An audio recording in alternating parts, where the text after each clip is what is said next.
Dainik Jagran bestseller सूची, आज सुबह यहाँ थे उन्होंने देखा होगा कि दैनिक जागरण बेस्टसेलर सूची जारी हुई थी जुलाई से सितंबर की।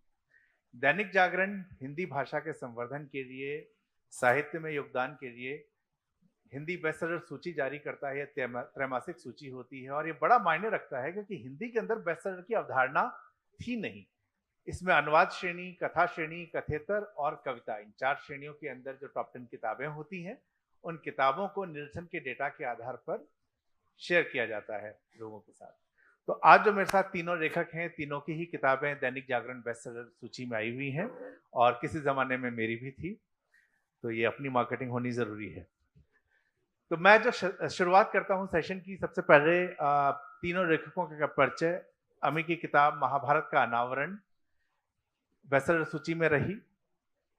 विजय मनोहर तिवारी जी, आपकी किताब सीरीज में आ रही है, हिंदुओं के इतिहास के बारे में आ रही है और वीर सावरकर के ऊपर उदय माहुरकर जी की किताब है। किताब के विषय अलग होते हुए भी उसके अंदर कहीं न कहीं एक सूत्र बंधता हुआ दिखता है, जिसको आप महाभारत काल से बात कर रहे हैं। हालांकि हम रामायण पे भी काम कर रही हैं, लेकिन आज हम महाभारत वाली किताब की बात ज्यादा करेंगे। तो आप उस दौर से देखेंगे और विजय जी की जो किताब है 12वीं शताब्दी से उसकी बात शुरू होती है और वीर सावरकर तक आते हुए और आज 2024 के दौर की हम बात करेंगे। एक सूत्र बंधता दिखता है। हिंदू की बात इसमें कहीं न कहीं बार बार आएगी, धर्म की बात आएगी। और अमी, मैं आपसे शुरुआत करना चाहता हूँ। आपने किताब में धर्म की परिभाषा जो है दी थी और उसमें कई परिभाषाएं थी, तो हम इसी से शुरू करें कि धर्म को आप देखती किस तरह से हैं। नमस्ते नवीन जी, नमस्ते आप सभी को। बहुत बहुत खुशी हो रही है लखनऊ आकर। आपने मुझे धर्म की परिभाषा के बारे में पूछा, तो जैसे मेरी पुस्तक है महाभारत पर है, और महाभारत जैसे हम सभी जानते हैं कि महाभारत को धर्म शास्त्र भी कहा जाता है। और महाभारत का जो सबसे महत्वपूर्ण भाग है भगवद गीता, उसकी शुरुआत भी कैसे होती है? कोई बताएगा भगवद गीता का पहला श्लोक की शुरुआत कैसे होती है? हाँ, किसी को पता है? नहीं, पहला श्लोक भगवद गीता का, धर्म क्षेत्रे कुरुक्षेत्रे समवेता युयुत्सवः मामका पांडवाश्चैव किम कुर्वत संजयः। उसमें युद्ध की बात है। युद्ध किनके है? भाइयों के बीच का युद्ध है। वैसे देखा जाए तो परिवार के बीच का युद्ध है, घर का कलेश है, और फिर भी उसे धर्म युद्ध कहा गया है। तो ऐसा क्यों? महाभारत की जो अंडरलाइंग थीम है वो ही धर्म है। इस धर्म को हम कैसे समझे? आज अगर हम देखते हैं तो इंग्लिश में धर्म का अनुवाद रिलीजन के तौर पे किया जाता है, पर तभी तो केवल एक ही था, तभी तो रिलीजन नहीं था। तो धर्म क्या है? मैं धर्म की परिभाषा करूं इसके बजाय कृष्ण जो धर्म की परिभाषा करते हैं वो मैं यहाँ आपसे साझा करती हूँ, क्योंकि मुझे लगता है उससे बेहतर धर्म की परिभाषा हो ही नहीं सकती। कृष्ण कहते हैं धारणात धर्मिति आहु धर्मो धारयति प्रजा यह स्यात् धारण संयुक्तम सह धर्म इति निश्चयः। धारणात धर्म इति आहु, क्योंकि वो धारण करता है उसे धर्म कहा जाता है। मतलब धर्म क्या है? धारण करने वाला सिद्धांत। धर्म का जो रूट वर्ड है, जैसे जो धातु है, संस्कृत के सभी शब्द है उनका धातु होता है, तो जो धातु है धर्म का वो है ध्र। ध्र, और किसका धातु ध्र है आप जानते हैं? कौन सा शब्द, अगर मैं ध्र कहूं तो आपको और कौन सा शब्द ध्यान में आता है? कोई भी? धरती। धरती क्या करती है? धरती भी हमें धारण करती है। धारण करने का मतलब क्या? अगर मैं उसे इंग्लिश में कहूं तो हम कहेंगे to sustain and to uphold, that which sustains and upholds, जिससे समाज की एक व्यवस्था है, समाज जो है वो चलता रहे। धारणात धर्मिति आहु धर्मो धारयति प्रजा। धारण किसको करना है? प्रजा को धारण करना है। प्रजा मतलब क्या? समाज। समाज चलता रहे, समाज की समृद्धि बढ़ती रहे, समाज का प्रभाव होता रहे, समाज का निश्रेयस होता रहे, वो सिद्धांत जो है उसे धर्म कहा गया है। और ऐसे सारे कर्म, ऐसे सारे कार्य जो धारण करने में उपयुक्त होते हैं उनको धार्मिक कहा जाता है, और जो उसके विरुद्ध है, जो समाज को विनाश की ओर ले जाते हैं, उसको अधर्म कहा जाता है। तो ये धर्म की परिभाषा जो है ये हमें महाभारत से मिलती है। धन्यवाद। धर्म की परिभाषा की हमने बात की, और धर्म एक ऐसा विषय रहा जिसने दुनिया भर में युद्ध किए। साम्राज्यवाद कई जगह फैला धर्म की वजह से, धर्म को लेकर युद्ध हुए, कहीं न कहीं साम्राज्यवाद हुआ, उसमें धर्म एक बड़ा अस्त्र बना। और भारत के अंदर भी जब हमले होने शुरू हुए, बाहर मुगलों के हमले हुए, आप देखेंगे 11वीं-12वीं शताब्दी के समय से भारत की संस्कृति में भी बहुत बड़ा बदलाव आया। विजय मनोहर तिवारी जी की किताब इसी विषय पर बात करती है। और विजय जी, मैं आपसे समझना चाहूंगा कि धर्म को लेकर और हिंदू धर्म को लेकर विशेष तौर पर, जब पिछले सेशन में बात होती कि हिंदू धर्म की परिभाषा अलग है, आप कैसे हिंदू धर्म को और इसका ह्रास, क्योंकि आपका जो किताब का नाम है उसमें हिंदू धर्म के ह्रास की बात हो रही है, तो ये किस तरीके से ह्रास होता हुआ कहाँ नजर आ रहा है? मुझे लगता है कि धर्म, हिंदू धर्म इतना मजबूत है कि आज भी वही अपनी जमीन पर खड़ा है। ऐसा है, धर्मांतरण आज का एक बहुत बड़ा सवाल है आज भी। और 12वीं सदी के बाद भारत में जो बदलाव आए हैं, दिल्ली पर तुर्कों के पहले बैच के कब्जे के बाद किस तरह से इन्होंने पूरे देश में ऑपरेट किया है, मेरा पूरा काम इस पर फोकस है।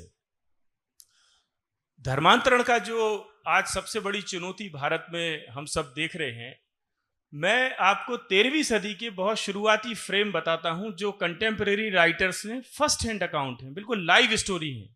ये दैनिक जागरण का कार्यक्रम है और मैंने जो लिखा है वो इतिहास को अखबार की भाषा में लिखा है, अखबार की तरह लिखा है।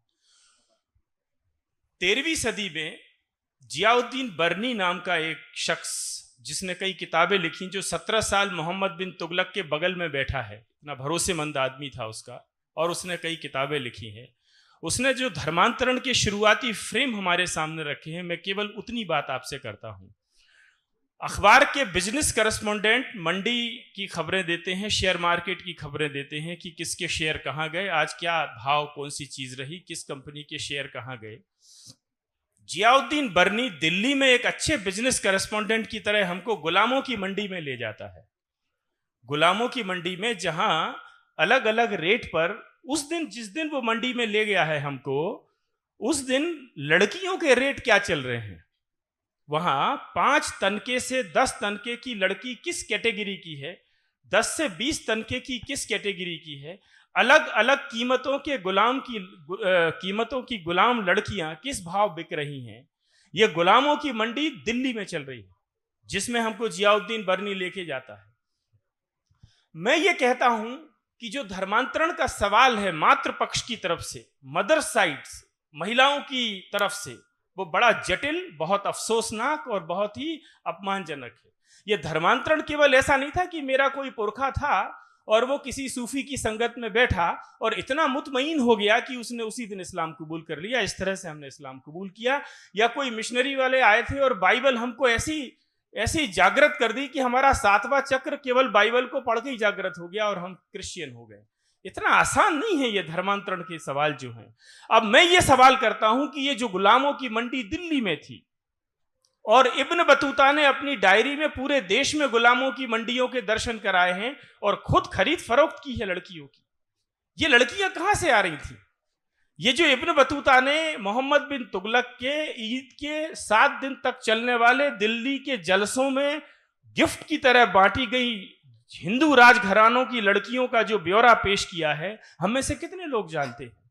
तब मैं ये कहता हूं कि धर्मांतरण का जो प्रश्न है, ये महिलाओं की तरफ से, मदर साइड से, मातृपक्ष से इतना अपमानजनक और इतना जटिल है, क्योंकि आप ये देखेंगे कि ये सदियों तक ये गुलामों की जो मंडियां दिल्ली और पूरे देश में जहां जहां इनके सो कॉल्ड रूल रहे हैं, मैं इनको रूल नहीं कहता हूं, ये कब्जे थे। दिल्ली इनकी राजधानी नहीं थी, इनका अड्डा थी। ये गिरोह थे जो एक के बाद दूसरे आते गए और 600-650 साल इन्होंने भारत के तबाह किए। तो ये जो महिलाएं, ये जो लड़कियां, 12-15 साल की लड़कियां, बच्चे, ये गुलामों की तरह जो बेचे गए इन मंडियों में, ये कहीं कहीं गए। जो मोहम्मद बिन तुगलक ईद के समारोहों में जो लड़कियां गिफ्ट कर रहा है अपने भाई बहनों और अपने तमाम अमीरों को और सूफियों को, आलिमों को, ये उसकी महफिल में बैठे हुए हैं, सब चेहरे बेनकाब हैं, तो ये कहीं गई, शादियों में गई या किसी की घर में गई, इनके बच्चे हुए होंगे, इनके बच्चों के बच्चे हुए होंगे, इनकी औलादों को मैं 2024 में कहां शनाख्त करूं? तब मैं ये देखता हूं कि आज के जो जितने भी गिलानी और जिलानी हैं, जितने भी शाहरुख और माहरुख हैं, सलीम और जावेद हैं, जितने भी अब्दुल्ला और नसरुल्ला हैं, इनमें इनकी शक्लों में मुझे वो माएँ नजर आती हैं जो 5 तनके में बिकी थी कभी। धर्मांतरण का मामला इतना जटिल है। तो ये 12वीं और 13वीं सदी के बाद जिस धर्म की बात आपने की, ये ऐसे रास्ते पर धकेला गया और 700-800 सालों तक भारत में जो मचा रहा, ये मैं नहीं कह रहा हूं। मैं अगर जियाउद्दीन बर्नी का नाम कोट कर रहा हूं, आप उसकी किताब में रेफरेंस देखिए। मैं अमीर खुसरो का नाम अगर सब जानते हैं, हमने उनके बड़े कलाम कव्वालियों में खूब सुने हैं, वो भी उन्हीं के बीच में बैठा हुआ एक राइटर था जिसने पूरे हिंदू राजघरानों की लड़कियों के साथ में अलाउद्दीन खिलजी के हरम में क्या होता था, ये सारे ब्यौरे उसने लिखे हुए हैं। तो उन रेफरेंस में जब जाएंगे आप, और जब धर्मांतरण को इस खिड़की से देखेंगे, तो भारत के धर्म की जो तबाही है, जो 13वीं सदी के बाद भी जो चलती रही तमाम 600 सालों तक, और आजादी के 15 अगस्त के दिन अगर हम लोग जो भी यहां बैठे हैं अपनी मूल पहचानों के साथ बचे रह गए हैं, तो ये दुनिया का बड़ा आश्चर्य है कि ये जो 700-800 साल तक ये जो अंधड़ चलते रहे पूरे हिंदुस्तान में, इसके बाद भी अगर हम अपनी मूल पहचान के साथ बचे रहे हैं, इससे बड़ा कोई चमत्कार नहीं है अगर सनातन बचा रहा है तो। ये वो दौर था उदय सर जब आक्रमण हुए, आक्रमण होने के बाद संस्कृतियों को नष्ट करने का प्रयास हुआ। उसके आगे फिर अंग्रेज आ गए, परिस्थितियां और बदल गई। हिंदू मुसलमान बहुत जगह लड़े, साथ मिलकर लड़े, और वहीं पर एक मुस्लिम लीग की भी स्थापना होती है। इस सभी में बहुत सारे हीरो निकल के आते हैं, और उन हीरो को कभी किसी ने विलन बनाने की कोशिश की, एक पूरे वर्ग ने गांधी को विलन बनाने की कोशिश की, तो एक वर्ग सावरकर को विलन बनाने की कोशिश करता है। ये अभी तक चलता आ रहा है।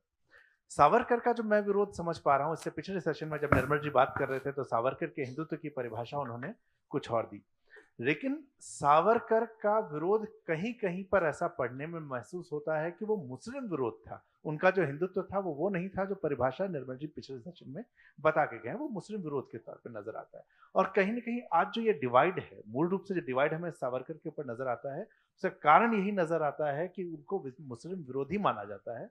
उनके हिंदू राष्ट्र की धारणा में मुसलमान नहीं है। क्या ये सत्य है? बिल्कुल असत्य है। देखिए, वीर सावरकर की जो लड़ाई थी वो समान अधिकार की लड़ाई थी। वो हिंदुओं के लिए स्पेशल हक मांगने की लड़ाई नहीं थी, ये आपको समझना होगा। शब्द में कभी कभी वो कठोर शब्द उन्होंने उपयोग किए, खास करके जब विभाजन के टाइम पे जो हिंदू औरतों पे अत्याचार हुए, भयंकर अत्याचार हुए, जिसको मैं कहूँगा पंजाब में और बंगाल के अंदर, उस टाइम पे थोड़ा सा उनका एक मुस्लिम विरोधी एक स्वर कभी निकलता था उनका। लेकिन मैं वीर सावरकर को उस व्यक्ति के रूप में देखता हूं जिन्होंने एक समान अधिकार की लड़ाई लड़ी। उसके 3-4 प्रूफ है।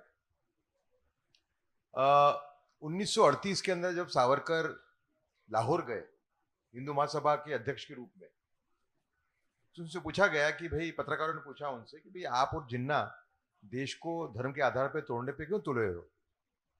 सावरकर का जवाब क्या था? सावरकर ने कहा कि आपका प्रश्न ही गलत है। मैं और जिन्ना एक ही पर वाले पक्षी नहीं है।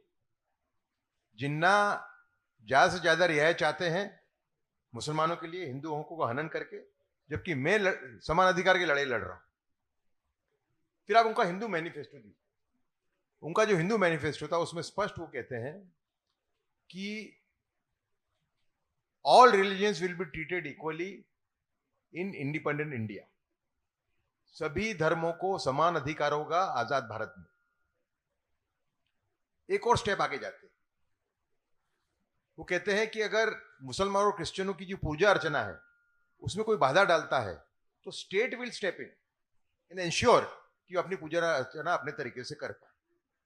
लेकिन थर्ड पॉइंट पे वो जो वार्न करते हैं, जो भारत की दुर्दशा इसी वजह से हुई, मैं मानता हूं, जो 70 साल में, वो कहते हैं कि the nation will not allow creation of a nation within a nation in the name of religious minoritism।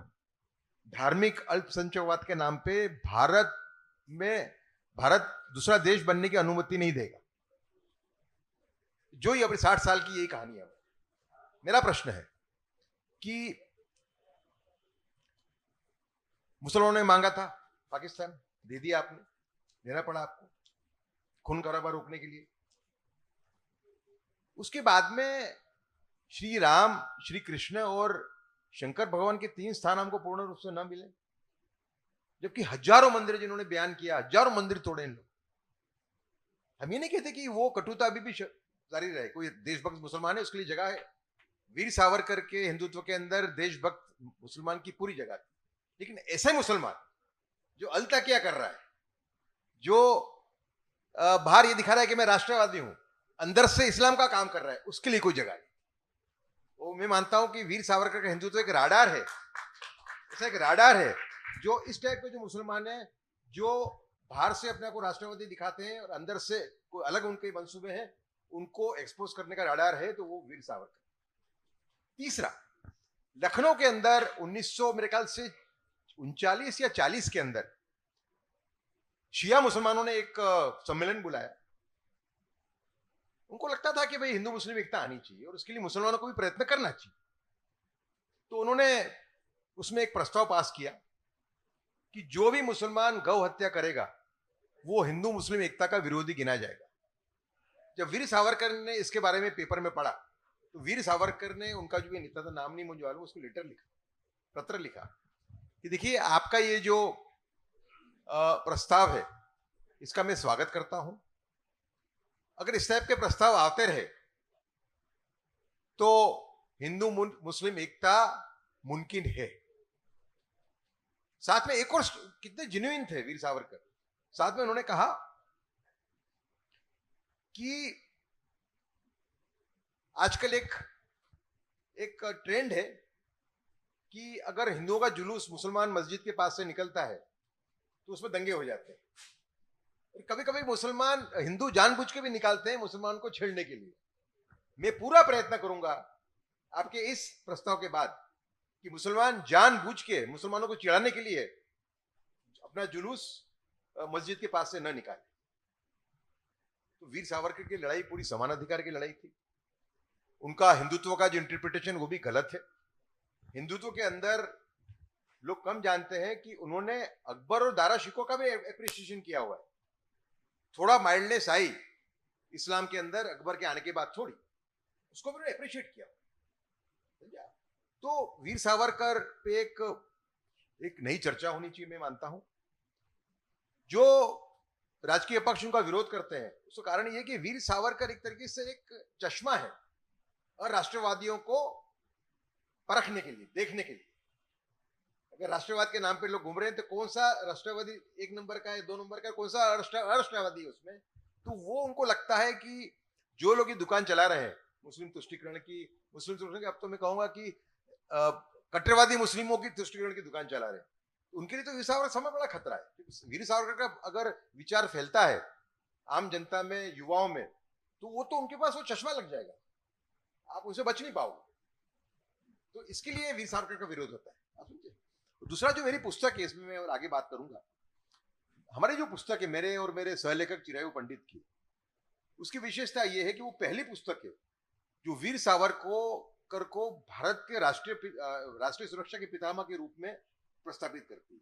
वो ये कहती है कि अगर गांधी राष्ट्रपिता है भारत के, तो वीर सावरकर जो है वो भारत की राष्ट्रीय सुरक्षा के पितामह है, क्योंकि भारत पे जितनी भी आपत्ति आई 80 साल के अंदर, सभी की भविष्य उन्होंने कर दी थी। वो चाइना हो, वो पाकिस्तान हो, पाकिस्तान बनने की भविष्य उन्होंने 1937 में कर दी थी, 10 साल पहले। तो वीर सावरकर को तो हमें देश को उनको अपने राष्ट्रीय सुरक्षा के पितामह के रूप में इसको स्वीकारना चाहिए, उनको ओपनली। दूसरा, हर एक ने, देखिए, ये देश में एक बड़ी बीमारी है कि मेरा अगर प्रिय नेता है तो कोई गलती नहीं कर सकता, ऐसा नहीं होता। अगर आप राष्ट्रवाद में मानते हो, बिन शर्ती राष्ट्रवाद में मानते हो, अनअलॉयड नेशनल में मानते हो, तो आपके अगर माँ बाप भी गलती करें तो आपको उसको स्वीकारना पड़ेगा। ठीक कह रहे हैं सर आप। मैं इस चीज को अभी आपके पास आने से पहले मैं सोच रहा हूँ इसको मैं दूसरे उसमें सीक्वेंस में ले जाता हूँ। विजय जी से ही मैं पूछना चाहूंगा, हिंदू धर्म का हम बात जब शुरू कर रहे हैं, डेफिनेशन ये सारी आ रही है, धर्मांतरण की भी बात हुई, लेकिन हिंदू धर्म में जातिवाद एक ऐसा बड़ा मुद्दा बना, इस जातिवाद ने भी धर्मांतरण को कहीं न कहीं प्रोत्साहन दिया है। आप देखिए कि दलितों ने काफी बड़ी संख्या में दलितों ने इस्लाम को कबूल किया। आदिवासी क्षेत्रों में हम क्रिश्चियनिटी को भी ये देख रहे हैं। तो ये जातिवाद का जो है ये पूरा सूत्र, जब हम हिंदू धर्म की बार बार बात करते हैं कि उसके उत्थान की बात हो रही है, ये जातिवाद खत्म हुए बिना आज भी चर्चा होती है, लेकिन जातिवाद आज भी उतनी मजबूती से है। तो क्या आप अपनी रचनाओं के अंदर इस विषय के ऊपर भी बात कर रहे हैं? ऐसा है कि इस्लामिक सो कॉल्ड रूल में दिल्ली में पहले धर्मांतरण के फ्रेम कहाँ मिलते हैं, मैं इस सवाल की जवाब के लिए मैं उतरा इन दस्तावेजों में। तो इल्तुतमिश का नाम आपने सुना होगा, ये रजिया सुल्तान का बाप था। रजिया सुल्तान का नाम तो हम सब नहीं जानते हैं कि एक इस नाम की एक दिल्ली में रही है। इल्तुतमिश इसके बाप का नाम था, शमसुद्दीन इल्तुतमिश। इल्तुतमिश के दरबार का एक फ्रेम एक इन डॉक्यूमेंट्स में आया है। 33 लोग आइडेंटिफाई हुए हैं जो कन्वर्टेड हैं, मुस्लिम, ताजे कन्वर्टेड हैं, मतलब 1 2 3 साल के अंदर ही कन्वर्ट हुए होंगे। और उनकी केवल संख्या दर्ज है, नाम नहीं है। और वो केवल एक कारण से दर्ज हुई, और वो कारण ये था कि इल्तुतमिश के पास ये इंफॉर्मेशन आई कि कुछ ऐसे लोगों को, हिंदुस्तानी धर्मांतरित मुसलमानों को हमारे रॉयल कोर्ट में हमारे आसपास ऊंचे पदों पे इनको नियुक्तियां दी गई हैं, कुछ अच्छे पदों पर। अब सवाल ये था कि ये हमले और कब्जे करना, लूटमार करना एक अलग तरह का आर्ट है जिसमें वो कुशल थे, लेकिन शासन चलाना एक दूसरी तरह की विधा है जो उन्हें नहीं आती थी। तो इनको रेवेन्यू सिस्टम में काम करने के लिए, अकाउंट्स देखने के लिए, कुछ पब्लिक रिलेशंस के लिए, कुछ अलग अलग पदों पे जो शासन के लिए जरूरी होते हैं, इन्हें लोगों की जरूरत थी। तो कुछ 33 लोग किसी अच्छी पोजीशंस में कहीं कहीं डाले गए, और वो शर्त रही होगी कि धर्मांतरित अगर आप होते हैं, मुस्लिम हैं, तो ही आप यहां आएंगे, नहीं तो नहीं आएंगे। तो वो उसी पीढ़ी के, बिल्कुल वह खुद ही कन्वर्ट हुए होंगे 2-4 साल पहले, और वो आइडेंटिफाई होते हैं।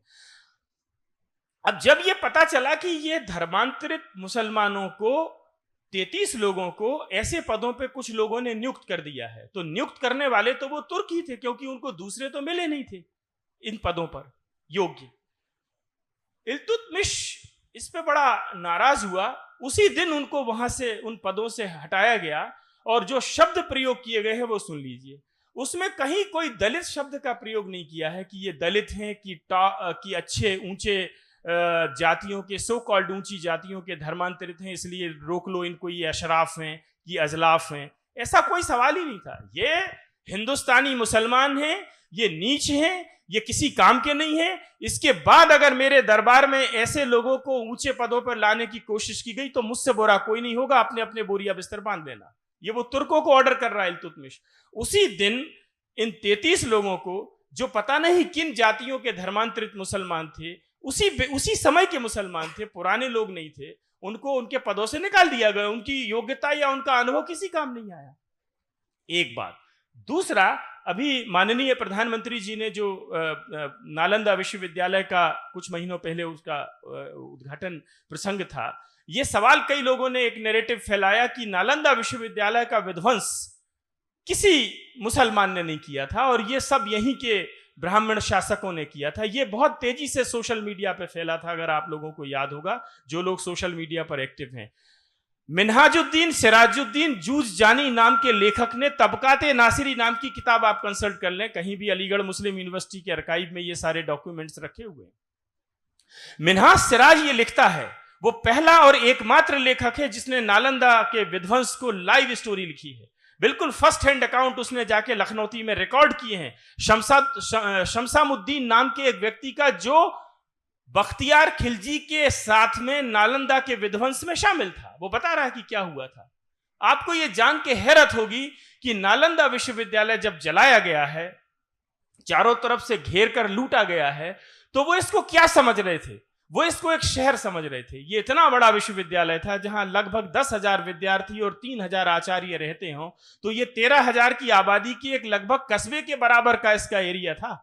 तो इनको एक शहर समझा इन लोगों ने, और जब घुस के अंदर इन्होंने लूट मार की है और मारा है लोगों को, उसके बाद जब इनकी लाइब्रेरियों पे नजर गई, किताबों पे नजर गई, मिन्हाज सिराज ये लिखता है कि इसमें लिखा क्या है। ये पढ़वाने के लिए कुछ ब्राह्मणों को तलाशा गया। यहाँ जो लोग रहते थे वो सिर मुड़ाए लोग रहते थे जो पढ़ाते थे। तो बाद में पता चला कि बिहार जो है वो तो विद्यालय कहते हैं यहाँ के लोगों को, और ये कोई शहर नहीं था, ये तो विद्यालय था जिसको हमने जला के राख कर दिया और मारा। और वो जो घुटे हुए सिर के गैरिक वस्त्र पहने हुए नजर आ रहे हैं इस विश्वविद्यालय के परिसर की भगदड़ में, उनको ये ब्राह्मण लिख रहे हैं कि ये स्कॉलर विद्वान है, ये ब्राह्मण है। वो कोई बौद्ध के नाम से अलग कैटेगरी नहीं आइडेंटिफाई कर रहे हैं। तो ये ध्यान रखिए कि ये दलित, महादलित, अति दलित, पिछड़े, ये सारे तो ब्रैकेट्स छोटे हमने बनाए हैं। उनके सामने केवल एक ही ब्रैकेट है बाहर लगा हुआ, जिसके सामने लिखा हुआ है काफिर। अब उसमें आप अपने आप को बांटते रहिए कि हम ये, हम वो, तुम ये, तुम वो जब उस धर्मांतरण कर रहे हैं, वो धर्मांतरित लोग आइडेंटिफाई हो रहे हैं। जब वो कत्लेआम मचा रहे हैं तो वो पूछ नहीं रहे कि आप दलित हैं या आप उच्च वर्ग के लोग हैं। एक साथ सारे साफ, एक साथ सारे साफ। उनके ब्रैकेट्स में कहीं पूरे डॉक्यूमेंट्स में कहीं आपको कोई दलित शब्द नहीं मिलेगा, कहीं कोई पिछड़ा वर्ग नहीं मिलेगा, किसी जाति विशेष का कोई उल्लेख नहीं मिलेगा। आप केवल गैर मुस्लिम हैं और आप वाजिबुल कत्ल हैं। सीधा सीधा कत्ल के काबिल हैं आप। आपको जिंदा रहने का हक ही नहीं है जब तक कि आप कलमा ना पढ़ लें। बहुत स्पष्ट हैं। और फखरे मुदव्विर एक तीसरा लेखक है, फखरे मुदव्विर। ये 1206 के जून महीने की 19 तारीख को ये जो डायरी लिख रहा है लाहौर में बैठकर, वो कुतुबुद्दीन ऐबक की ताजपोशी का दिन है। उस दिन का उसने क्या ब्यौरा लिखा है देख लीजिए। और उसके बाद वो ये मान रहा है कि अब यहां इस्लाम की हुकूमत काबिज हो गई है, तो इसके बाद यहां के जो हिंदू हैं उनके साथ क्या सलूक होने चाहिए, इसकी जो संहिता बनाई है पढ़ लेंगे तो आज की रात तो नहीं सो पाएंगे आप लोग। Thank you. जब बात हम विजय जी की सुन रहे हैं तो बहुत सारे रेफरेंसेस की बात आ रही है, और पिछले काफी सालों से जब हम पढ़ते हैं तो रेफरेंस ऐसा है कि हर किसी ने अपने हिसाब से रेफरेंस दिया है। जब आप डिटेल में जाना शुरू करते हैं तो अक्सर लिखी हुई किताबों से अलग सच्चाई मिलती है। और अमी से पहले के पास जाने से पहले विजय जी के पास इसीलिए आया था कि मैं उस चीज को सेट कर सकूं। और अमी, मैं आपके पास उसी जातिवाद वाले प्रश्न को लेकर आता हूं। महाभारत को जब हमने पढ़ा तो उसमें एकलव्य का अंगूठा काटने की बात होती है। एक ब्राह्मण के द्वारा एक आदिवासी का अंगूठा कटवाया गया। कर्ण का जिक्र बार बार आता है, कर्ण जिसके साथ अन्याय हुआ, सूतपुत्र कर्ण। तो जातिवाद का एक नैरेटिव वहीं से बिल्टअप होना शुरू हुआ, ये हमें नजर आता है। अमी एक बड़ी इंटरेस्टिंग चीज कहती है, मैंने कहीं इनका सुना था कि मैं उसको दूसरे शब्दों में करता हूं कि महाभारत दो प्रकार की है, एक बी.आर. चोपड़ा की और एक वेदव्यास की। तो अमी, महाभारत के बारे में जो ये सारी बातें चल रही हैं, कर्ण के साथ अन्याय, एकलव्य की बात आती है, द्रोणाचार्य का या पांडवों के साथ जो, ये सारा कुछ जो रेफरेंस की बात है, प्रचलित जो चीजें हैं उसमें बहुत कुछ नजर आता है। जहां महाभारत में दुर्योधन और उसकी सेना ऐसा लगता है कि पीड़ितों के माध्यम से बनी। एकलव्य भी उसमें गया, कर्ण भी उसमें गया, दुर्योधन एक भला मानुस था तमाम बुराइयों के होते हुए। इस चीज को आप जब महाभारत का अनावरण, और ये प्रश्न इसलिए महत्वपूर्ण है क्योंकि आपकी किताब में लिखा जाता है भारतवर्ष के प्रसिद्ध इतिहास के अज्ञात पहलू, ये सबटाइटल है उस बुक का। तो उन अज्ञात पहलुओं पर मैं आपका विचार जानना चाहूंगा, जातिवाद को साथ में जोड़ते हुए। आभार नवीन जी। मैं आपके प्रश्न के उत्तर में 2-3 चीजें कहना चाहूंगी। और एक बात जो विजय जी ने बताई कि किस प्रकार जब इस्लामिक आक्रांता आए तो जो बाजार लगते थे जैसे स्टॉक मार्केट की जगह पर, वहां पे स्त्रियों के भाव चलते थे, और वो भी हिंदू राजघराने की स्त्रियों के भाव। तो इस विषय में हमारा इतिहास क्या कहता है, हमारा महाभारत क्या कहता है, इसमें भी मैं थोड़ा कहना चाह रही हूँ। पर आपने जो प्रश्न पूछा कि जो मेरे पुस्तक का नाम है महाभारत का अनावरण, भारतवर्ष के प्रसिद्ध इतिहास के कुछ अज्ञात पहलू। अब इतिहास क्यों कह रही हूं मैं, क्योंकि आजकल आप देखेंगे तो लोग कहेंगे देखिए आपका ऐसे इतिहास ये कुछ नहीं है, ये सब तो कहानियां हैं। और जो अच्छे हिंदू है, समझदार है, वो भी कहेंगे इसमें एक्चुअली ऐसा कोई सच झूठ नहीं है, सब अपने हिसाब से लिखते हैं, सबका अपना अपना दृष्टिकोण है। इसीलिए कोई अगर ऐसी पुस्तक भी लिखता है कि मैं द्रौपदी के दृष्टिकोण से लिख रही हूँ, या कोई कहता है कि मैं कर्ण के दृष्टिकोण से लिख रहा हूँ, या कोई कह रहा है कि मैं अजय लिख रहा हूँ दुर्योधन की दृष्टिकोण से, तो वो सभी जायज है और वो सभी ही महाभारत कहे जाएंगे। ये बात बिल्कुल भी सही नहीं है, बिल्कुल भी सही नहीं है। क्योंकि अगर कोई कहता है कि मैं कर्ण के, दुर्योधन के, द्रौपदी के या किसी के भी दृष्टिकोण से लिख रहा हूं, तो उनको कैसे पता? हम क्यों नहीं पूछते? उनको कैसे पता? उनको क्या सपने में आए थे दुर्योधन बताने के लिए कि ये मेरा दृष्टिकोण है? तो फिर अगर आपको इतिहास जानना होगा, सबसे पहले तो आपको ये मानना होगा कि महाभारत और रामायण आपके इतिहास है। कारण हमारे साहित्य में हमारे ऋषियों ने केवल 2 ही पुस्तकों को इतिहास कहा है, और वो है महाभारत एवं रामायण। और उनको इतिहास क्यों कहा गया? इतिहास का जो व्याख्या उसकी होती है वो यही है कि इतिहास जो पहले हुआ था और जिन्होंने हम तक वो इतिहास पहुंचाया है वो उस समय के राजाओं के राजवंश के समकालीन थे। वेदव्यास जी कहो या वाल्मीकि जी कहो, वो ऐसा नहीं लिखा गया कि चलो बाद में 500 वर्ष बाद किसी को याद आया कहा कि चलो अब मैं 500 वर्ष पहले का इतिहास लिख रहा हूं। ऐसा नहीं है, वो लोग उस समय थे। और अगर महाभारत की बात हो तो वेदव्यास जी अपने परिवार की बात बता रहे थे। आप मुझे बताइए, पांडु, धृतराष्ट्र और विदुर, इनमें किसका रक्त था? वेदव्यास जी का। नियोग द्वारा उनकी उत्पत्ति हुई थी ना, तो वो वेदव्यास जी के द्वारा जो नियोग हुआ था उनसे इन तीनों की उत्पत्ति हुई थी। तो वो जो है वो अपने परिवार का इतिहास बता रहे हैं। अब इससे ज्यादा अनबायस्ड क्या सोर्स हो सकता है कि हमें और किसी के दृष्टिकोण की बात करनी पड़े? पहली बात तो वो। दूसरी बात, इतिहास हम तक क्यों हमारे ऋषियों ने पहुंचाया? ये किसी, जैसे जो अभी जो रेफरेंसेस की बात कर रहे थे विजय जी, उसमें आप देखेंगे कि बहुत सारे नाम ऐसे भी हैं जो उस राजा के कोर्ट हिस्टोरियंस होते थे, उस राजा के लिए लिखते थे। अब तब क्या होता है, वो उनकी बढ़ाई के लिए कुछ भी लिखेंगे। हमारा इतिहास इन ऋषियों ने लिखा है। वो कोई कोर्ट हिस्टोरियंस नहीं थे जिनको चाटुकारिता करनी थी उनके राजाओं की। वो तो अपने परिवार की बात बता रहे थे। और क्यों बात बता रहे थे? ताकि उनके आने वाले वंशजों को उनके पूर्वजों के जीवन से धर्म अर्थ काम मोक्ष अपना जीवन जीने की सीख मिले। इसीलिए वो अपने परिवार का इतिहास बता रहे थे। तो इसमें इसका दृष्टिकोण और उसका दृष्टिकोण की तो बात ही नहीं है। इतिहास को सबसे पहले तो हमें इतिहास के रूप में जानना होगा। और इतिहास किसे कहेंगे? तो वेद व्यास जी रचित महाभारत और वाल्मीकि जी रचित रामायण को। अच्छा, तो उसके बाद क्या हुआ? क्योंकि आप देखिए तो हमारी संस्कृति में ना कभी भी ऐसे नहीं कहा गया कि भाई यही आप लिख सकते हो और कोई क्रिएटिव फ्रीडम नहीं ले सकता। आज की बात नहीं है, इतने वर्षों पुरानी बात है। अगर आप बहुत सारे जो संस्कृत के नाट्यकार थे उन्होंने भी ये ऐतिहासिक कथाओं को लिया है और अपने हिसाब से अपने दृष्टिकोण से उसमें फेरबदल किया है। क्यों? मनोरंजन के लिए। तो वो हमारे में एक्सेप्टेड था, वो होता था। पर आगे चल के क्या हुआ कि वो जो छूट हमारे में थी, वो जो लिबरल, वो उदार जो हमारा अप्रोच था, उसको हमारे विरुद्ध ही इस्तेमाल किया गया। और हमको कहा जाने लगा कि पहले तो आपका इतिहास जैसे कुछ है नहीं, ये तो मनगढ़ंत कहानी है, पहली। दूसरी, अगर आप तो का जो समाज है वो तो जातिवादी है, वो तो स्त्री द्वेषी है। और उसका उदाहरण वो क्या देंगे जिसको वो इतिहास मानते भी नहीं है? क्या वो कहेंगे देखो कर्ण के साथ क्या हुआ, बेचारा वो तो सर्वश्रेष्ठ योद्धा था, केवल और केवल उसकी जाति के कारण उसके साथ अत्याचार हुआ और हम ये मान लेते हैं। अच्छा, दूसरी बात वो कहेंगे आपके तो स्त्री द्वेषी है, सारी स्त्रियों के साथ देखो क्या हुआ, द्रौपदी के साथ क्या हुआ, आपका तो स्त्री द्वेषी ही रहा है, मिसोजिनिस्ट ही रहा है। मैं आपको उस विषय में पहले एक बात बताती हूँ, फिर मैं जाति पर आती हूँ।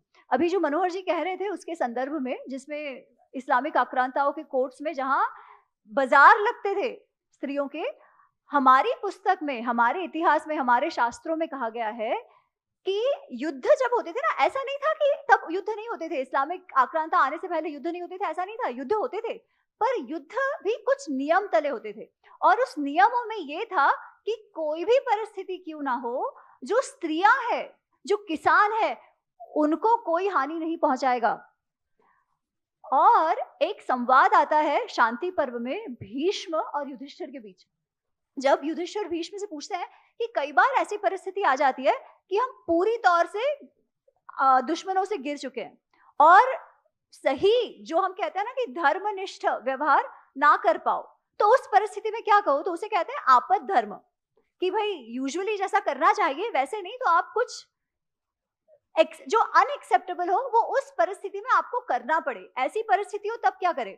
तो भीष्म उनको बताते हैं, हाँ जब ऐसी परिस्थिति हो तो कई बार आपको ना करने की चीजें करनी पड़ती है। क्यों? क्योंकि जीवित रहना सबसे बड़ा, सबसे महत्वपूर्ण है।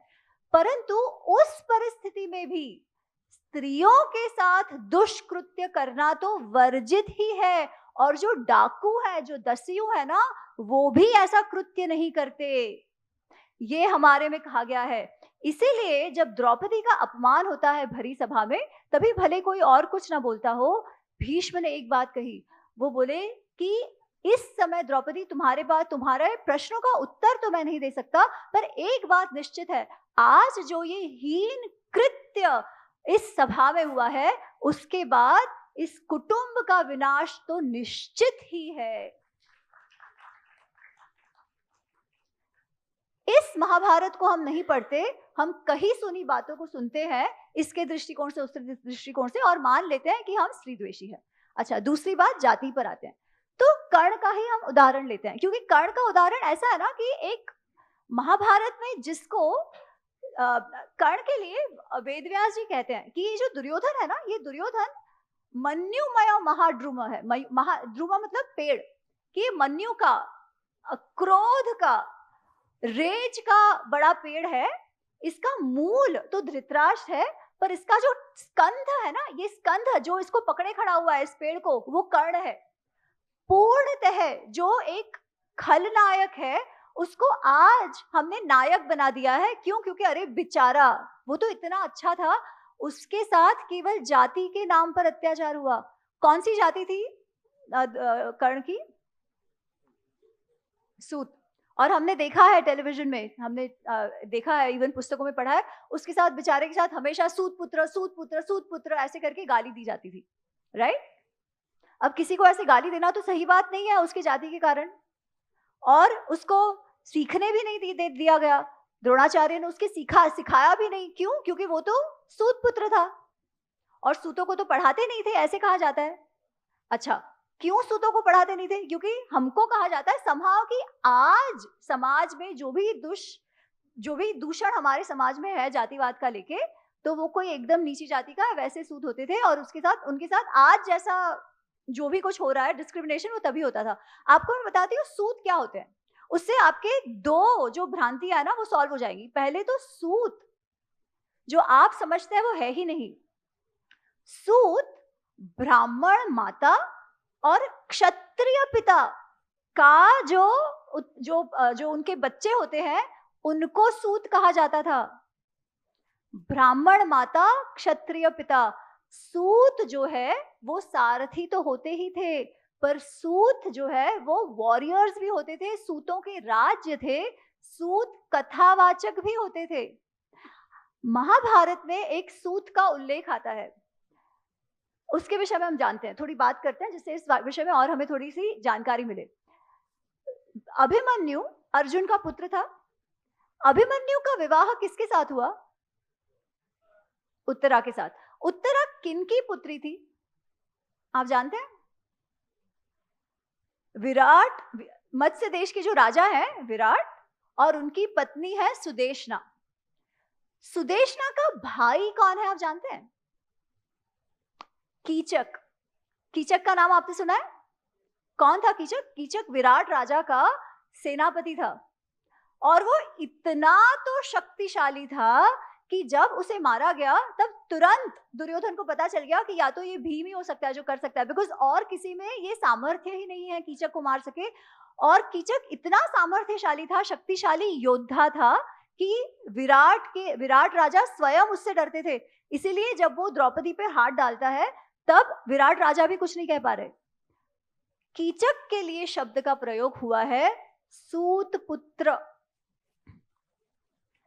तो सूत पुत्र कीचक, उसकी बहन है सुदेशना सूत पुत्री, और हमारे समाज में सूतों के साथ इतना अत्याचार होता था कि पांडवों ने सूतों की पुत्री को अपने घर की बहू बना ली। ऐसा हो सकता है? आप जिनसे द्वेष कर रहे हो उनके घर पे आप रोटी बेटी का व्यवहार कर रहे हो, और आपको कहने में आता है कि डिस्क्रिमिनेशन चल रहा है। पहली बात तो वो, दूसरी बात उसका मतलब जो हमको अब तक पता था वो सही नहीं है। और दूसरी बात, ब्राह्मण क्षत्रिय, ब्राह्मण स्त्री क्षत्रिय पिता, उसका अर्थ क्या होता है कि जो इंटरमिंगलिंग जातियों में होता था वो भी उस समय होता था। अब मैं आगे और कुछ नहीं कहूंगी क्योंकि बहुत लंबा उत्तर हो गया है, पर मैं केवल आपसे इतना कहना चाह रही हूँ कि इस प्रश्नों पर आपको विचार करना चाहिए और इतिहास को इतिहास के रूप में समझना चाहिए, तो ही आप आपका जो हमारा जो हिंदू नैरेटिव है वो हम ओन कर पाएंगे।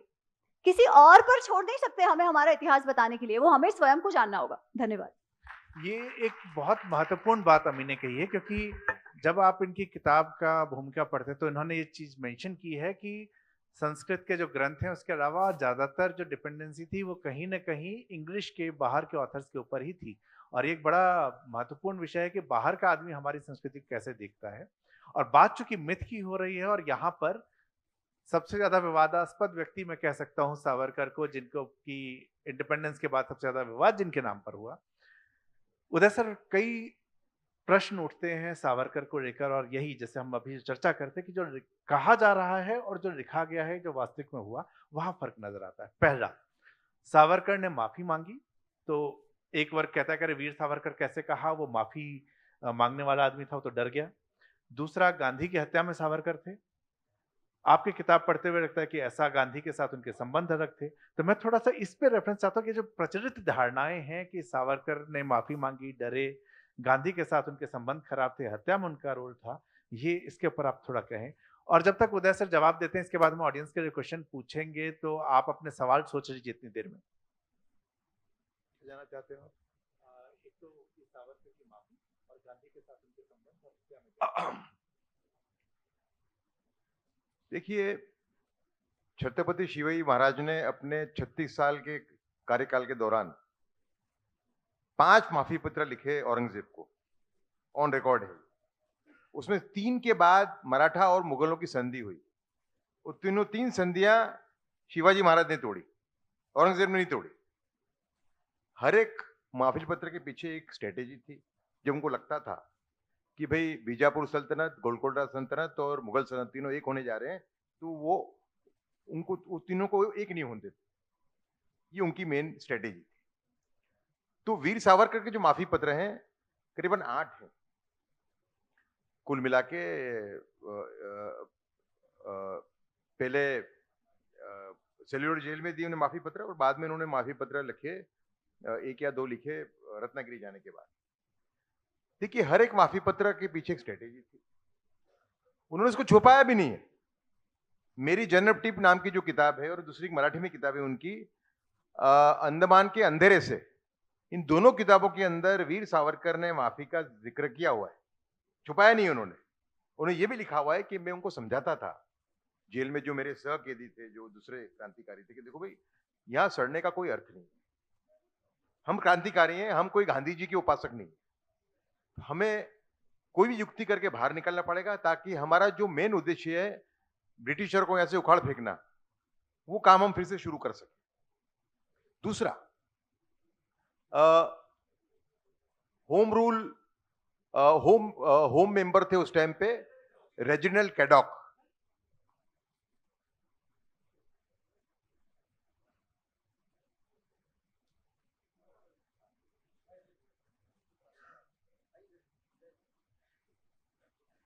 रेजिनाल्ड कैडॉक जो थे वो होम मेंबर थे जब सावरकर अंडमान में थे। 1914 में उन्होंने एक लेटर लिखा जेल की अथॉरिटीज को कि देखो भाई, हमारा नियम यह है कि 5 साल की सख्त कैद के बाद इन आरोपियों को, इन कैदियों को दरिया किनारे, समुद्र किनारे रहने की छूट दी जाए। वहां उस टाइम पे यह था कि वहां से कोई भाग के नहीं आ सकता। तो वो लिखते हैं उसके अंदर, बाद में लिखते हैं, लास्ट में लिखते हैं कि ये छूट सावरकर को ना दी जाए। सावरकर को अगर ये छूट दी तो इसके दोस्त, क्रांतिकारी दोस्त पूरी दुनिया में हैं, ये एक वाहन लेके आएंगे और इसको उठा के यहां से ले जाएंगे। रहा सवाल गांधी जी के माफी पत्र का। देखिए, गांधी हत्या में उनका इन्वॉल्वमेंट का, देखिए ये पूरी जो डिबेट चल रही है बिल्कुल अर्थहीन है। 1978 के अंदर मनोहर मालगांवकर नाम के एक बहुत बड़े लेखक ने एक किताब लिखी, the man who killed Gandhi, Godse के ऊपर। और सावरकर को जो इसमें इन्वॉल्व किया गया था वो एक दिगंबर बड़गे नाम का आदमी था, उसके स्टेटमेंट के आधार पर उनको अरेस्ट किया गया था। तो 78 में गांधी जी के हत्या के 30 साल के बाद मलगांवकर बड़गे को मिलते हैं। बड़गे ये कहते हैं उनसे कि मैंने वो स्टेटमेंट जो सावरकर के विरुद्ध में दिया था वो बिल्कुल सरकार के प्रेशर में दिया था, सावरकर कहीं वो इन्वॉल्वमेंट नहीं था। तो 78 के अंदर वो व्यक्ति जिसके आधार पे सावरकर को अरेस्ट किया गया था गांधी मर्डर के अंदर, वो अगर ये देता है अगर इस टाइप का स्टेटमेंट, तो मेरे ख्याल से ये पूरी डिबेट ही अर्थहीन है। और लास्ट में मैं एक और बात कहना चाहूंगा कि देखिए वीर सावरकर को ज्यादातर देश एक क्रांतिकारी के रूप में देखे, लेकिन हमें अब आवश्यकता है वीर सावरकर को हमारे राष्ट्रीय सुरक्षा के पितामह के रूप में देखने की। क्योंकि जो भी आपत्तियां भारत पे आई, चाइना, आसाम, आपका पाकिस्तान का उन्होंने 1937 में भविष्यवाणी कर दी थी। मैं मानता हूं कि भारत ने राष्ट्रीय सुरक्षा के मुद्दे पे काफी झेला है गए 17-18 सालों में। कोई ऐसा एक व्यक्ति था जिसने सभी आपत्तियों की भविष्यवाणी पहले कर दी थी, वो सावरकर थे। मैं मानता हूं कि वीर सावरकर को देश को बिल्कुल ऑफिशियल रूप में उनको भारत के राष्ट्रीय सुरक्षा के पितामह के रूप में स्वीकारना चाहिए। ऑडियंस के लिए फ्लोर ओपन है। कोई क्वेश्चन आपकी तरफ से? आप नाम बताएं और सीधे सवाल पूछें, भूमिका न बांधें क्योंकि समय हमारे पास कम है। माइक है नीचे, माइक है।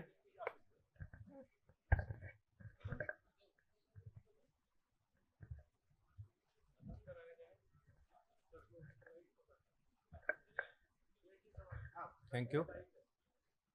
मेरा प्रश्न अमी मैडम से है। जो भी आपने बताया कि ब्राह्मण स्त्री और वो क्षत्रिय पुरुष से उत्पन्न जो संतान हुई उसको शूद्र कहा गया, तो इसका रेफरेंस जो है आपकी किस बुक में मिल जाएगा, ये थोड़ा सा या इसका रेफरेंस मैंने महाभारत के अनावरण में तो दिया ही है, पर इसका अच्छा। रेफरेंस तो धर्मशास्त्रों में है। अच्छा, ये महाभारत, वेदव्यास जी की महाभारत जो है, फिर आप गीता प्रेस का पढ़ लीजिए, विवेक देबराव जी का अंग्रेजी ट्रांसलेशन पढ़ लीजिए, प्रोफेसर सातवड़ेकर गुरुजी का जो क्रिटिकल एडिशन का अनुवाद है वो आप पढ़ लीजिए, धर्मशास्त्र पढ़ लीजिए। उन सब में ये जो मिक्स्ड जातियों के जो बच्चे होते हैं उनके नाम दिए हुए हैं, तो ये तो उसी में है। Thank you. ये क्योंकि बहुत रिसेंट आपने बड़ी अच्छी जानकारी दी। Thank you. Thank you. चूंकि अगले सेशन का समय है तो हम इसको यहाँ पर सेशन को अभी सवाल नहीं ले पाएंगे।